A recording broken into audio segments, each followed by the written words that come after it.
Hi everybody, I hope you're all doing really well. Back today to do a little bookish chat. This is something I've done so far a little bit more sporadically, where I jump in to just kind of catch you up on my reading and on other things that I've been getting up to during the course of a bookish week. Bringing it back now because I've just generally decided that August I want to be quite chilled with my videos. There's part of my brain that was like, I think you need a rest, I think you need to take a month off, but honestly I didn't want to. I was overwhelmed with the idea of doing like a long wrap up or of doing lots of individual book reviews because I've actually not filmed one of those for a while, even though a review video should have come out fairly recently. So there's part of my brain that was just like, put it off. And instead what I've decided to do for August, to keep things nice and calm, is that on Tuesdays I'm going to be doing a little catch-up video like this, another little bookish chat. And then on Friday I'm going to wrap up my summer books, but I'm going to do it 5 books at a time. And hopefully by September I will have got through all of my July and August reads. But as I say, in a cool, calm, collected kind of manner, because it's summer and we deserve a little bit of a break in summer, but without the break in videos. So that's best of both worlds. So yeah, to get started, I'll talk about the books that I've been reading. As I mentioned in my last video, my big project for August is to get through all of my remaining TBR. I've started August with 12 books. I am now down to 11 because I have just finished Medea by Rosie Hewlett. I will talk more about this in the dedicated summer books video, but as you can imagine, this is Greek myth retelling of the life of Medea,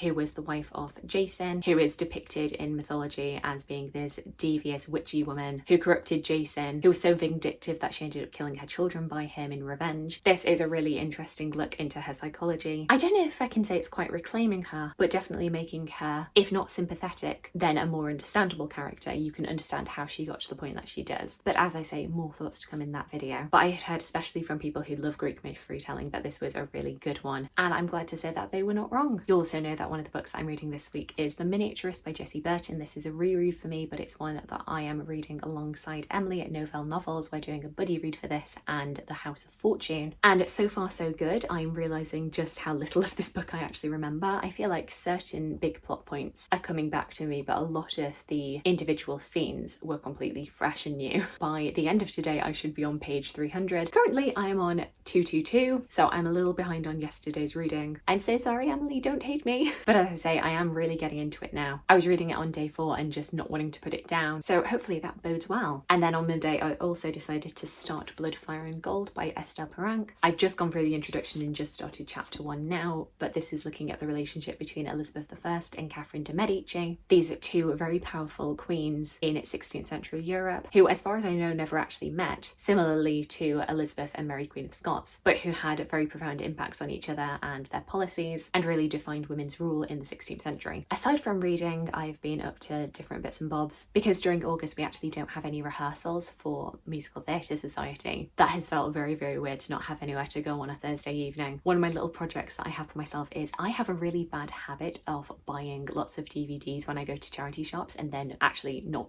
watching them, and I'm really bad for not watching new to me films and TV. I think I can just get very, very comfortable with what I already know. I find a lot of comfort in the shows and the films that I already know, that even if I suspect that I may love a film, I may put off watching it. But I'm trying to tackle that now. Not this weekend, but the weekend previous I ended up watching 3 films, one which was a rewatch, Julie and Julia. I actually hadn't seen that since the first time I watched it about 10 years ago. I watched 84 Charing Cross Road, and then the absolute favourite thing that I watched that weekend was A Knight's Tale. And yeah, don't ask me how it's taken me so long to watch that, because every time somebody said that, they're like, really? You've not seen A Knight's Tale? That seems like it'd be right up your street. I don't even think it's meant to be a loose interpretation of Chaucer's tale, but maybe takes a little bit of inspiration, and obviously Paul Bettany actually plays Geoffrey Chaucer in A Knight's Tale. But it's just this very fun medieval romp, which is not afraid to be anachronistic, about a young man who is squiring for a knight. The knight dies before he is meant to finish off his jousting competition, and so William, played by Heath Ledger, impersonates him and then decides to train up, and alongside this ragtag team of friends enlists in further jousts in order to make money. But it's such good fun. You've got music in it like We Will Rock You, The Boys Are Back in Town, and actually just after watching A Knight's Tale I found out that they were actually making a musical of the film. It is going to be a jukebox musical, which sometimes I have issues with, but I feel like will really, really suit this film. And yeah, really looking forward to that. I hope that means that we are going to get a West End run after it's been in Manchester. In terms of YouTube watching, I really want to recommend Alice of Sherwood, who did a really fantastic video going through her opinions and hot takes on different adaptations of Pride and Prejudice. I know we are out of Jane Austen July now, but if anybody is still having a bit of a Jane Austen hangover is a really fantastic video to watch. And something that is a little bit different for Alice, since she normally does this similar format but with historical figures and most notably the Tudors. But I thought it was really, really well done. And also her makeup in that video is amazing. She's really taken inspiration from the makeup from Black Swan and it just looks stunning. Last kind of bookish thing that happened this past week, of course, was the announcement of the long list for the Booker Prize. I've said previously that I am very hit and miss, and most often miss when it comes to the Booker Prize and my interest in any of the books. And I don't know, I feel like it kind of holds true again here. Not a whole lot that was really catching my eye. Maybe the Sarah Perry, the fact that that's being put onto the long list may make me more willing to want to read it. But honestly, I think I am just going to wait for other people to read and review these books before I make any hard and fast decisions of my own. But please do, if you've read any of those books, let me know if you think any of them would appeal to me, or just generally you have recommendations. I would love to hear from you. But before we close out this video, I have to return it to the little quote jar. For those of you who don't know, my best friend got me this little inspirational women's quotes jar for my birthday. There are 52 of them in here, so one per week. And so yeah, without much further ado, let's have a dig around.